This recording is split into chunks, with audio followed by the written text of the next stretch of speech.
Olá, Zanotto! Olá para você que está em casa, uma ótima segunda-feira e a gente vem com o SCC Esporte recheado, porque você sabe, final de semana tem muita informação e a gente traz tudo para você a partir de agora. E a gente começa falando da decisão, a decisão do sábado, que a gente tanto falou para vocês da Copa Libertadores. Tinha gente com o coração na mão por aqui para esse jogo entre Flamengo e Palmeiras. O resultado a gente coloca aqui para vocês porque o Flamengo derrotou o Palmeiras por 1-0 em Lima, no Peru, e ficou com a taça. E claro que o Rio de Janeiro, gente, parou para receber os tetracampeões da América. O Mengão voltou fazendo história. É o primeiro time do país a conquistar a Libertadores, 4 vezes. Uma marca que consolida o time entre os maiores do continente. Como foi a festa? A gente mostra para vocês. Cantar o mundo inteiro, a alegria de ser rubro-negro. Uma multidão tomou conta do centro do Rio de Janeiro para celebrar a nova conquista do Flamengo. E espalhou as cores vermelho e preto pela cidade. A torcida mais bonita do Brasil, único time tetracampeão da Libertadores aqui, é o Flamengo, caramba. Simbora que hoje é dia de festa, hoje é dia de baile! Uma verdadeira demonstração de amor, raça e paixão. Com a vitória, o Flamengo entra para a história como o primeiro clube brasileiro a conquistar a Copa Libertadores da América por 4 vezes. Uma marca que consolida o time entre os maiores do continente.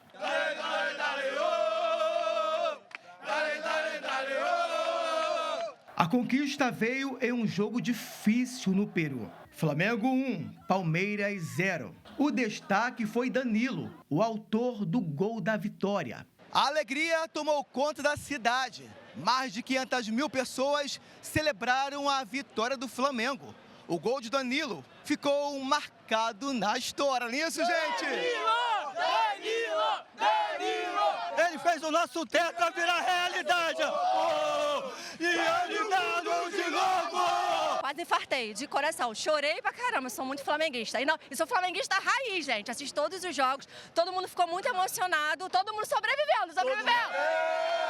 O tetracampeonato também foi comemorado pelas profissionais da limpeza que entraram no ritmo do samba. Nego! E eu entrei no embalo. Tuc-tique, tuc-tique, tuc-tique, tuc-tique, tuc. Pediu pra parar! Eita, nós! Na chegada do ônibus com o time, os flamenguistas foram à loucura. Jogadores e comissão técnica desfilaram no trio elétrico que percorreu 850 metros de uma das principais vias da capital fluminense. Eles ergueram a taça e foram acompanhados por uma multidão em clima de carnaval fora de época. Em dezembro de 81!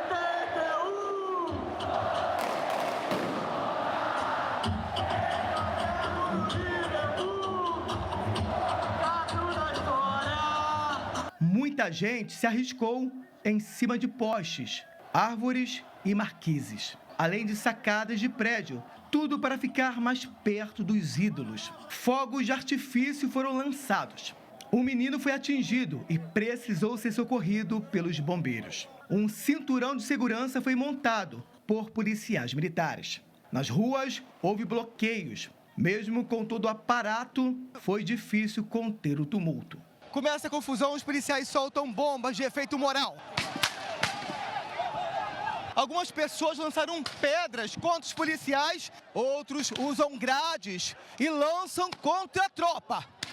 Além de caixas de lixos.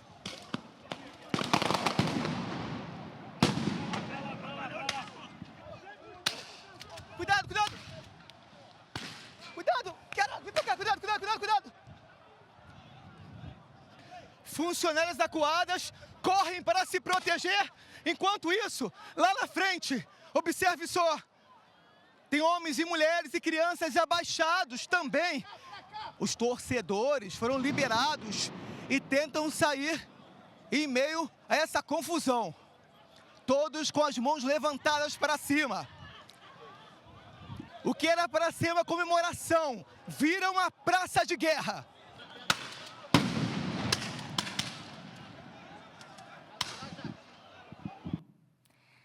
A comemoração que a gente, né, gostaria que fosse tranquila, só com alegria. Continuamos acompanhando cenas como essa que, infelizmente, seguem acontecendo nos estádios, nessa festa de comemoração, e aí precisa, né, atitudes maiores. E, infelizmente, a gente continua falando sobre isso e esperamos um dia que isso seja muito menor e a gente possa mostrar muito mais vezes felicidade, comemoração, que é o intuito do futebol, do que cenas como essa.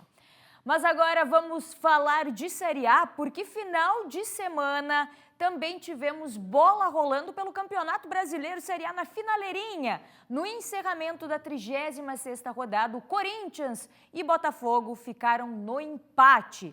Na Neoquímica Arena, o Timão saiu na frente com o Ranieri. Olha o gol do Ranieri, que marcou abrindo o placar. Depois, o colombiano, na verdade, depois o cuiabano deixou tudo igual. Ali empatou o jogo. E o colombiano Jordan Barreira, num bonito gol que vocês vão ver. Olha aí, ó. Quer ver? Olha o gol dele, de voleio, gente. Virou a partida para o Fogão. Mas jogando, né, diante do seu torcedor, casa cheia, o Corinthians foi para cima e conseguiu empatar. Gustavo Henrique deu números finais à partida, deixando tudo igual, a gente que está falando do finalzinho da Série A do Campeonato Brasileiro.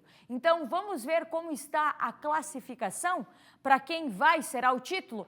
Ele que já ganhou a Libertadores está lá, ó, na ponta. Flamengo segue líder, 75 pontos. O Palmeiras é o segundo com 70, Cruzeiro 69 e Mirassol 63 pontos. O Flamengo, gente, que entra em campo na quarta-feira contra o Ceará no Maracanã.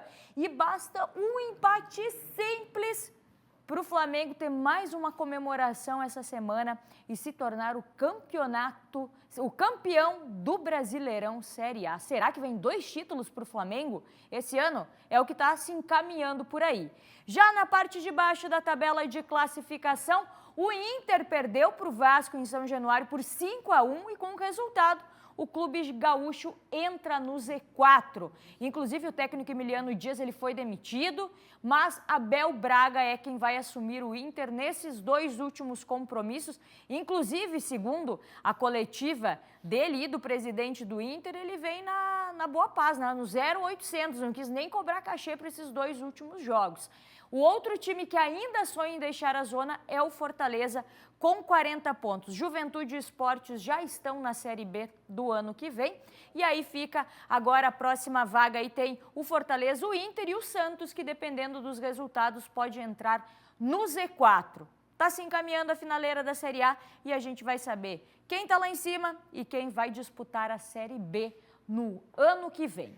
E amanhã tem mais 2 partidas do Campeonato Brasileiro na penúltima rodada. Olha só, Vasco e Mirassol às 7 horas da noite e Grêmio e Fluminense às 9h30 da noite para essa penúltima rodada da Série A. Gente, que emoção, tá se finalizando o futebol, meu Deus do céu. E aí depois já é foco total em 2026. Futebol aqui no SCC, esporte. Mas agora vamos mudar de assunto? Vem comigo, Erionto, porque Chapecó viveu no último sábado um dia de fortes emoções. No mesmo 29 de novembro, em que o município relembrou a tragédia aérea da Chapecoense, né? A cidade também celebrou uma das maiores conquistas da sua história esportiva.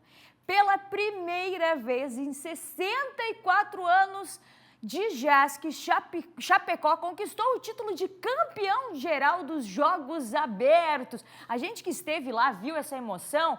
A Chapecó que teve aí mais de 800 atletas participando e agora se tornou o campeão com todos os pontos aí. Bastos, você que acompanhou também tudo isso de pertinho com a gente, conta pra gente como é que tá essa comemoração aí. E o JASC que encerrou o Chapecó anfitrião e campeão também. Aí encerrou com chave de ouro, né, Bastos? Conta pra gente. Olha, Angélica, encerrou com chave de ouro, superou todas as expectativas. Andrés, mostra pra gente, olha só a quantidade de troféus aqui que vão ficar na cidade de Chapecó, que recebeu aí a 64ª edição dos Jogos Abertos de Santa Catarina, que terminou no último sábado aqui na cidade. Olha só, campeã geral, inclusive, dos Jogos Abertos. Valmor Scolari está por aqui, ele que é presidente da Comissão Central Organizadora. Valmor, dá para te dizer assim que Chapecó sediou esses Jogos Abertos e encerrou com chave de ouro, em grande estilo? É mais ou menos isso? Boa tarde. Boa tarde a todos que nos acompanham. Exatamente, nós estamos muito felizes porque entregamos tudo que nós podíamos, entregamos o que nós tínhamos de melhor para quem nos visitou, para quem veio disputar, né, dirigentes, atletas, a toda a imprensa que fez uma grande cobertura e fomos coroados com esse trabalho magnífico da Secretaria de Esportes, através do secretário Aguinaldo, de chegarmos ao troféu geral, campeão geral pela primeira vez. Em 64 edições, são só 5 municípios que conquistaram a classificação geral e agora nós estamos no rol desses vencedores. Então, estamos extremamente felizes. Fizemos uma grande avaliação já com a FESPORT, que também foi muito parceira desses jogos. E lá em fevereiro, quando o prefeito João Rodrigues nos reuniu para começarmos a discutir e planejar os Jogos Abertos, nós tínhamos 2 missões: entregar o que nós tínhamos de melhor e, ao final, concluirmos que fizemos os melhores Jogos Abertos de todos os tempos. Isso é verdade porque está coroado com a conquista de Chapecó em primeiro lugar, então, extremamente felizes e de um sentimento de dever cumprido. Qual que é o legado que fica para a cidade de Chapecó a realização desses jogos? A gente mostrou investimentos em vários pontos da cidade, o Verdão mesmo, lá a prova onde foi realizado o triatlon, também o Parque Eldorado, ou seja, que legado que fica para a cidade, Valmor? E um detalhe importante também, em praticamente todos os locais que tiveram as disputas, as provas, os locais estavam lotados, com muita gente que fez questão de comparecer, né? Olha, o esporte deixa um grande aprendizado para todos nós, de que é certamente uma das maneiras mais interessantes, né, de se você envolver a família. Nós tivemos a participação direta dos familiares, muitas crianças, muitos jovens, né, as modalidades todas tiveram público, as transmissões ao vivo muito prestigiadas. Então, foram sim os melhores Jogos Abertos de todos os tempos, pela divulgação, pela participação da imprensa em massa, 147 municípios, mais de 8.000 atletas, o legado dos investimentos esportivos que nós fizemos aqui no município, e vários deles já citados, o legado do desenvolvimento econômico, da movimentação de hospedagem. Para se ter uma ideia, nos primeiros dados que já compilamos, tivemos aqui um investimento de mais de R$1.200.000 em hospedagens. Então, veja o quanto isso movimenta, o quanto os Jogos Abertos movimentam o município. Então, por isso que nós fizemos muito esforço para fazer os grandes Jogos Abertos. Já estamos nos inscrevendo, ao pedido do prefeito João Rodrigues, para nos inscrevermos, para, quem sabe, sediar os Parajás no ano que vem. Já estamos inscritos, vamos fazer a defesa do município de Chapecó, porque com todo esse legado dos Jogos Abertos, nós vamos conseguir também realizar um grande evento para o ano que vem, que são os Parajás. Para finalizar rapidamente, lembrando também que Chapecó passa agora para Rio do Sul, né? Rio do Sul vai ser a sede do JASC no ano que vem. Isso, nós estivemos com o presidente da federação, ele esteve aqui, da fundação, desculpe, esteve aqui em Chapecó, recebeu a bandeira, entregamos tudo que nós tivemos de experiências exitosas. Nós estamos terminando agora uma pesquisa de satisfação dos Jogos Abertos e, ao final, vamos também submeter à transparência de todos e, principalmente, para Rio do Sul, para que possa se inspirar naquilo que deu certo e possa corrigir aquilo que não deu certo, apesar de que nós estamos com a expectativa aí de mais de 80% de satisfação nos Jogos Abertos. Então, isso é um bom sinal de que foi bem organizado, planejado e coroado com esse resultado maravilhoso. Obrigado. Valmor Scolari falando também, né? Ele que foi o presidente da Comissão Central Organizadora do JASC 2025. Andrés, vamos finalizar com essa imagem, com esse baita troféu aqui de Chapecó, então, campeão geral do JASC 2025. Angélica, tu que esteve aqui também pôde presenciar, né, um pouquinho do que é o JASC, na verdade. Muita emoção, muito legal. Trabalho concluído por aqui. Angélica, devolvo para você aí no estúdio. Boa, Bastos. Parabéns, Chapecó. Foi lindo, foi um excelente anfitrião e coroou aí com vários troféus e muita gente recebendo medalhas, muitos atletas, e a gente fica muito feliz em poder mostrar e compartilhar isso com vocês. Valeu, Bastos. Obrigada pelas informações. O JASC que movimentou o oeste do estado. Mas agora vamos falar de um outro assunto, porque aconteceu hoje, na Alesc, o lançamento da Frente Parlamentar do Futebol Catarinense. A iniciativa, liderada pelo deputado Mário Mota, do PSD, busca fortalecer institucionalmente os clubes do estado e também impulsionar políticas públicas que desenvolvam o esporte em todas as regiões de Santa Catarina. Isso porque Santa Catarina é um estado próspero e o futebol não pode ficar para trás. Olha só. A Frente Parlamentar do Futebol foi composta para ouvirmos. Nós queremos ouvir os clubes, ouvir a associação dos clubes profissionais, ouvir os profissionais que lideram, que trabalham na área, para entender de que maneira o Poder Legislativo, por seus representantes, e são espalhados em todas as regiões, podem contribuir para a melhor organização do futebol de Santa Catarina, que já é grande, mas que pode certamente se tornar ainda melhor se considerarmos São Paulo, Rio, Minas Gerais, Rio Grande do Sul. Olha, ouvir para depois agir. Os dirigentes dos clubes veem principalmente com ótimos olhos essa iniciativa. Eles que estiveram presentes lá, representantes de vários clubes e de futebol, para buscar entender melhor o que vai ser, e a expectativa é muito boa. É muito importante essa iniciativa, ela traz para o centro do debate o futebol, que precisa tanto desse cuidado, que tem tanta coisa para melhorar, que tem um potencial de crescimento muito grande, muito importante. E os clubes, quando unidos, quando discutindo para um mesmo norte, para um mesmo objetivo, a tendência é que a gente tire bons frutos de iniciativas como essa. Um envelopamento do futebol, né, a partir de uma frente parlamentar, ela traz inúmeras possibilidades que hoje os clubes não têm, mas acho que principalmente a questão do relacionamento com o empresariado catarinense que hoje, né, coloca o seu recurso em clubes do centro. Por que não trazer para o futebol de Santa Catarina? Por que não trabalharmos alguma forma daqui a pouco a gente está buscando um incentivo para essas empresas para aportarem no futebol catarinense. Como eu falei, o social acho que vem à frente de tudo, né? Os clubes precisam conversar com a sociedade, entregar para a sociedade também e não trazer dinheiro público para o futebol. Isso é muito importante e a Frente Parlamentar tem justamente esse caráter de ouvir os clubes para entender quais são as dores e entender, né, de que forma o parlamento, enfim, os parlamentares de cada região vão poder estar auxiliando, trabalhando com os clubes.